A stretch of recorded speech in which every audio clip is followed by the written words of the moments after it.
முதல் இது இவர்களுக்கு தெரிகின்றதா? முஸ்லிம்களுடைய கொள்கை கோட்பாடு என்ன இவனுக்கு விளங்குதா? ஒன்னு விளங்க மாட்டேனுது.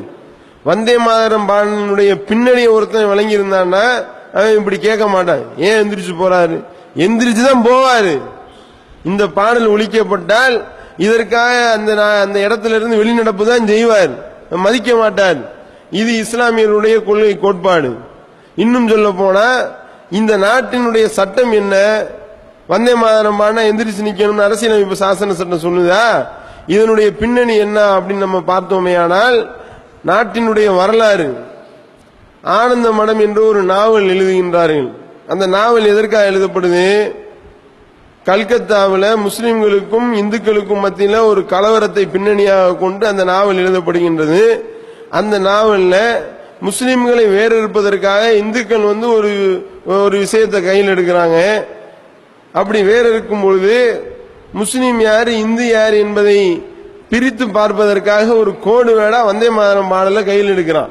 வந்தே மாதரம் என்ற பாடலை எவன் பாடுறானோ அவன்லாம் இந்து, அதை பாட மறுக்கிறவன் முஸ்லீம். காரணம் என்ன? முஸ்லீம் வெறுமனே சும்மா கூட இந்த வந்தே மாதரம் பாடல பாட மாட்டான். ஏன்னா அவன் அல்லாஹ் ஒருத்தனை மட்டும்தான் வணங்கணும் என்பதில் கொள்கையில உறுதியா இருக்கிறான். அவனை போய் மண்ணை வணங்க சொன்னா அவன் வணங்குவானா? மரமட்டையை வணங்க சொன்னா வணங்குவானா? நாய் நிறைய வணங்க சொன்னா அவன் வணங்குவானா? அவன் இப்படி வணங்குவான். அவன் அல்லாஹ் ஒருத்தனை மட்டும்தான் வணங்க வேண்டும் என்பதை கொள்கையாக கொண்ட ஒரு முஸ்லீம் மண்ணை வணங்க வேண்டும் என்ற கொள்கையை ஏற்றுக்கொள்ள மாட்டான்.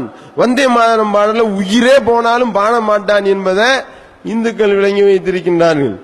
அதை இது முஸ்லிம்களை கருவறுக்கக்கூடிய சங்பரிவார கூட்டம் விளங்கி வைத்திருக்கின்றது. அந்த நாவல்ல எப்படி வருது? உயிரே போனாலும் இவங்க பாட மாட்டாங்கடா, அப்படி பாடாம மறுத்தானா அவனை போட்டு தள்ளு.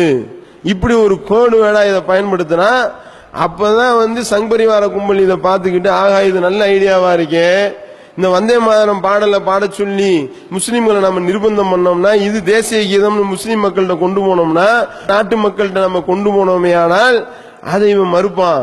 அப்ப இவன் மறுத்தான்னா இவன் தேசிய கீதத்தை பாடம் இருக்கக்கூடிய தேச துரோகின்னு நம்ம சொல்லிடலாம்.